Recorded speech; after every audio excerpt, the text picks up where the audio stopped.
So hey guys, welcome back to my channel. This is Anushka and I am a third year law student. And आज के इस video में हम discuss करेंगे fundamental rights के बारे में, जो हमारे भारतीय संविधान का बहुत ही इंपॉर्टेंट टॉपिक है। और अगर आप लॉ से रिलेटेड कोई भी एग्ज़ाम देते हो तो ये किसी भी एग्ज़ाम के पॉइंट ऑफ व्यू से बहुत ही इंपॉर्टेंट टॉपिक है एंड आपको ये पढ़ना ही चाहिए।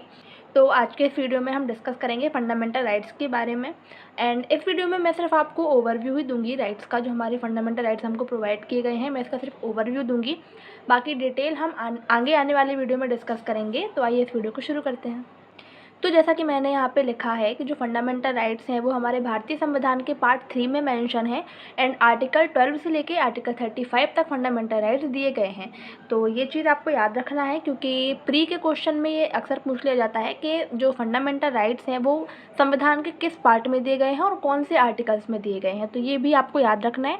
एंड एक नोट मैंने यहाँ पे लिखा है कि the fundamental rights in our constitution are inspired by the constitution of the United States. मतलब कि जो हमारे फंडामेंटल राइट्स हैं हमारे संविधान के, ये यूनाइटेड स्टेट्स के जो बिल ऑफ राइट्स हैं उससे इंस्पायर है। मतलब जैसे हमारे संविधान में फंडामेंटल राइट्स हैं, वैसे ही अमेरिका के संविधान में बिल ऑफ राइट्स हैं।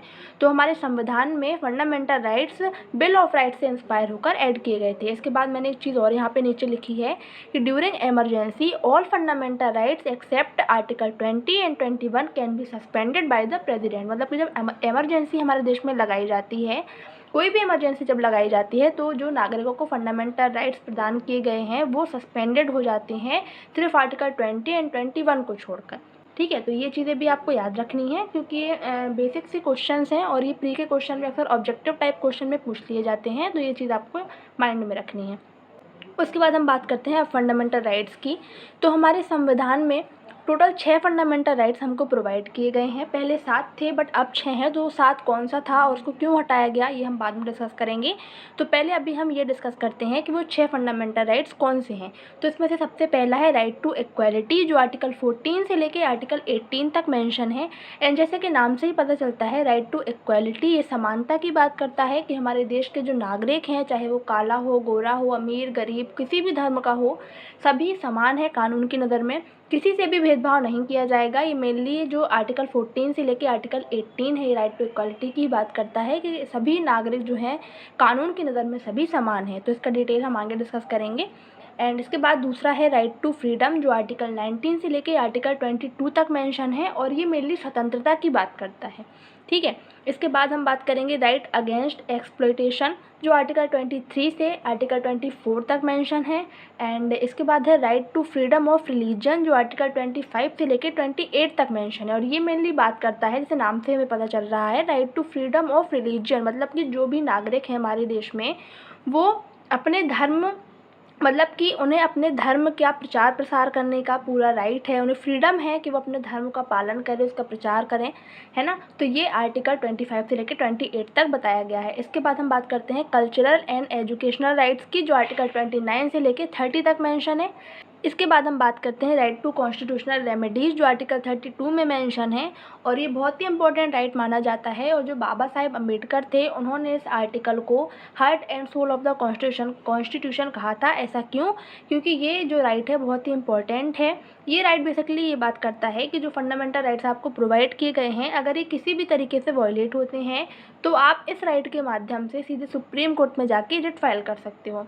इसलिए ये राइट जो है बहुत ही इंपॉर्टेंट राइट माना जाता है और ये आर्टिकल 32 में मेंशन है। इसके बारे में हम आगे आने वाली वीडियो में डिस्कस करेंगे। इसके बाद हम बात करते हैं राइट टू प्रॉपर्टी की, जो आर्टिकल 30 में है। ये वही आर्टिकल है जो मैंने आपको बताया था कि पहले फंडामेंटल राइट्स आपको 7 प्रोवाइड किए गए थे बट अब 6 हैं, तो एक हटा दिया गया था। तो ये वही वाला राइट है जो हटा दिया गया था, deleted bye 44th constitutional amendment 1978। मतलब कि पहले हमारे संविधान में टोटल 7 राइट थे जो नागरिकों को प्रदान किए गए थे, लेकिन ये राइट जो है हटा दिया गया था 44th कॉन्स्टिट्यूशनल अमेंडमेंट से और इसको लीगल राइट बना दिया गया था। इसके बाद हम आर्टिकल 12 देख लेते हैं थोड़ा सा। आर्टिकल 12 मेनली स्टेट को डिफाइन करता है और ये बताता है कि कौन सी अथॉरिटी स्टेट है और कौन सी अथॉरिटी स्टेट नहीं है। अब आप में से कई लोग कहेंगे कि फंडामेंटल राइट तो आर्टिकल 14 से स्टार्ट होता है, तो आर्टिकल 12 हमें क्यों पढ़ना है और उसमें क्या पढ़ना है।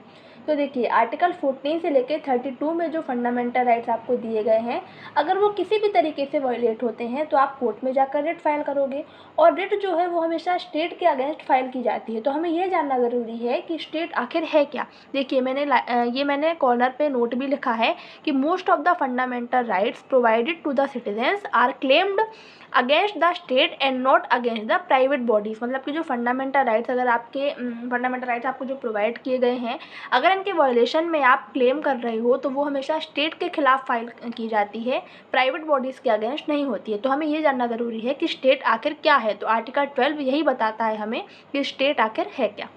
Article 12 of the Constitution simply provides the definition of the state, which says that the state includes the government and parliament of India, the government and the legislature of each of the states, और local authorities। local authorities में आ जाएंगी आपकी panchayat, municipalities, ये सब आ जाएंगी। And इसके बाद other authorities, तो अदर अथॉरिटीज़ में आ जाएगा within the territory of India और under the control of the government of India. मतलब जो इंडिया की टेरिटरी के अंदर है और गवर्नमेंट के कंट्रोल में है, इंडिया गवर्नमेंट के कंट्रोल में है, तो वो अदर अथॉरिटीज़ में आ जाएंगी। तो ये जो चारों चीज़ें हैं ये स्टेट इनको माना गया है संविधान के अंदर। इससे रिलेटेड कुछ केस लॉज भी मैंने लिखे हैं। Rajasthan electricity board versus Mohanlal, Sukhdev versus Bhagat Ram and Som Prakash versus union of India. तो एक बार आप इसको ज़रूर रीड कर लेना, जिससे आपका इससे रिलेटेड अगर कोई भी डाउट होगा तो वो क्लियर हो जाएगा। तो ये थी आज की वीडियो जिसमें मैंने आपको फंडामेंटल राइट्स का बेसिक नॉलेज प्रोवाइड किया है। आई होप कि आपको समझ में आ गया होगा। एंड अगर आपको इसके रिलेटेड कोई भी डाउट है तो आप मुझे कमेंट सेक्शन में बता सकते हो। अभी मैंने आपको सिर्फ इसका ओवरव्यू ही दिया है कि फंडामेंटल राइट्स कितने हैं और हमारे संविधान में कहाँ मेंशन है, कौन से आर्टिकल में मेंशन है। बाकी इसका डिटेल हम आगे आने वाले वीडियो में डिस्कस करेंगे, तो उसके लिए सब्सक्राइब ज़रूर कर लेना ताकि आपको वो वीडियो भी जल्दी मिल जाए।